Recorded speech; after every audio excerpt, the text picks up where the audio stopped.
Did he tell you about what? He told you about our affair. About your affair?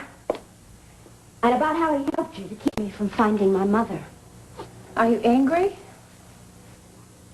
At Roger, yeah, I'm angry. With me? With you? I just wish you had trusted me enough to confide in me. I knew how you'd feel. You were right. It's no big deal, Jill. Really? Yeah, I mean, it's not as if he took advantage of me or anything. It isn't? No. He intrigued me at first because he was different from the other boys I knew. But after a while, it got to be a bore, all that smug superiority. So I called it off. Really? Well, I guess that was probably one of your finer moments, Maggie. It's not that he's not attractive or interesting. He's just too old for me.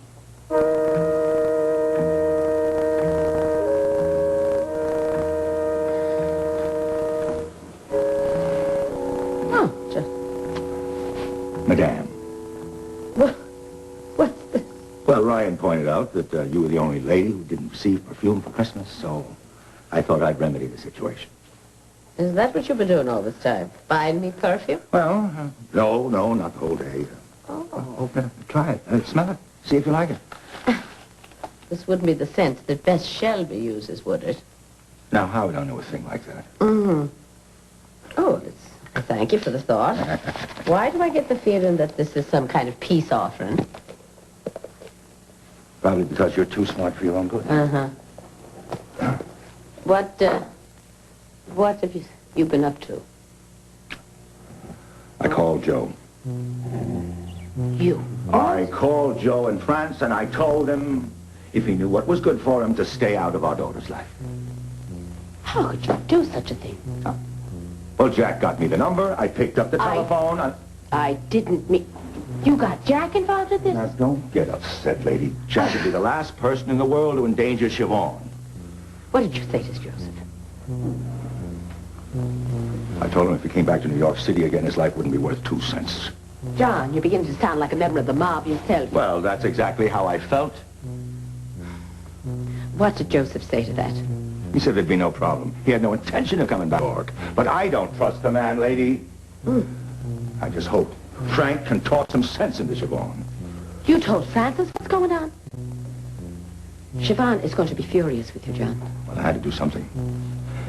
You stood here. You heard our daughter say she would do anything in the world to be able to spend the rest of her life with Joe Novak. I'd rather have a furious than dead.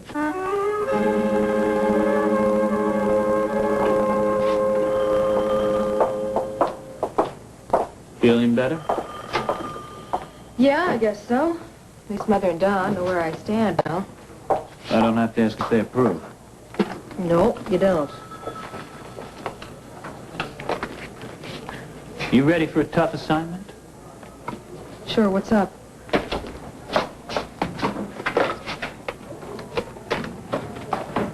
You can tell the lady to come in now. What lady? Jack Finelli's producer. She's looking for police cooperation on an expose they're doing. Oh, yeah? What kind of expose? They're investigating the murder of Joe Novak's relative, the one who wound up in the river. Captain told her you and I had been assigned to the case.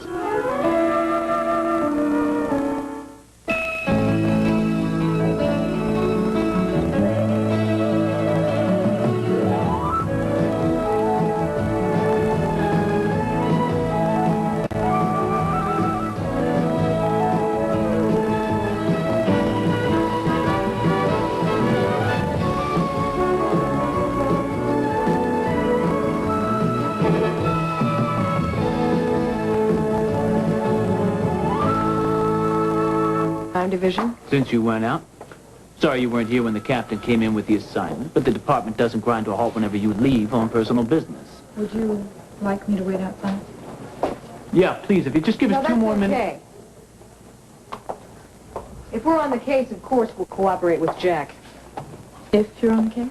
Well, I'm sure that Detective Hyde will be, but I may request a transfer. Oh, really? Yeah, really. But If we do work together, I need your promise that you'll keep my ex-husband's name out of it. Do you think Joe Novak's involved? No, I'm sure that he's not. It's just that Jack might feel obligated to mention Joe's connection with the Novotny family. Only if it's relevant to the investigation. Well, it wouldn't be. We're supposed to cooperate, not tell them how to write Well, the I'd just story. like a little cooperation in return, okay? If you're sure that Joe Novak's not involved with the case, then I'm sure there won't be a problem. I don't want Jack digging up ancient history. No matter what anyone thinks, my ex-husband is out of the mob. I just want that understood.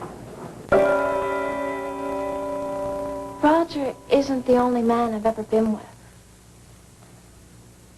Does that shock you? No. But I still don't think you should take those things lightly.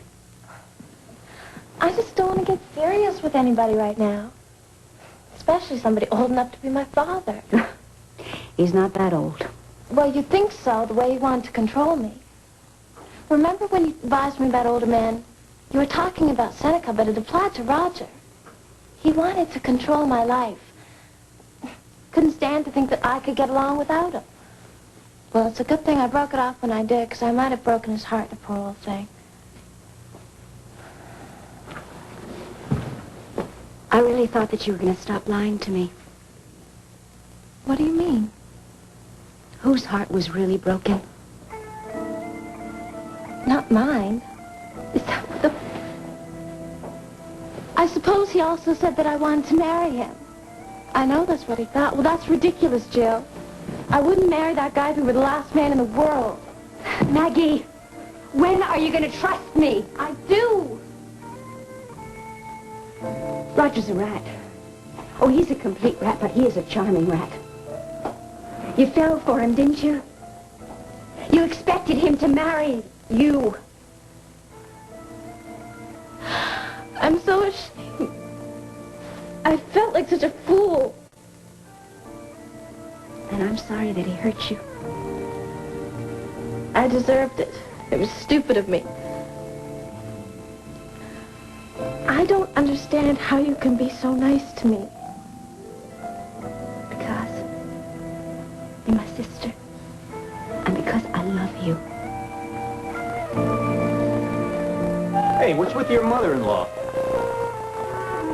I don't know. Why? I just asked her if she knew where Faith is, and her eyes rolled up to heaven, and she said, you better ask your brother. So, I'm asking, where's Faith? You know, it's been an awful nerve-wracking day around here today, Patty, on everyone. There's been enough tension around here to make a teetotaler turn to drink. She took a drink? No. No, she didn't. But I'm sure she wanted to. She said she needed some space to get her head on straight. She asked me to tell you that she'd write to you or call to explain. Write or call from where? Rochester. She went to the Mayo Clinic to look into that position she was offered. Bobby took her to the airport.